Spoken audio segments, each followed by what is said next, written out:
చేసుకోవాలి. ఏంటి తీసుకునేది? దాని బావ వచ్చి పిలుకోడంట.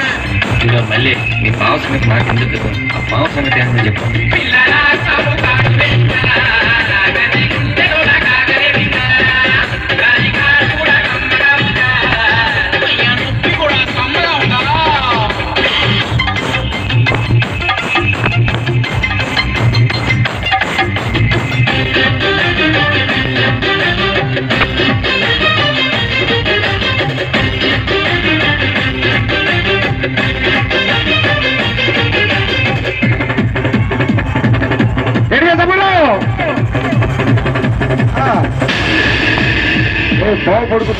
రాజమండ్రి సెంటర్లో పుష్కరాల జాతరలో, రాజమండ్రి సెంటర్లో పుష్కరాల జాతరలో చూసి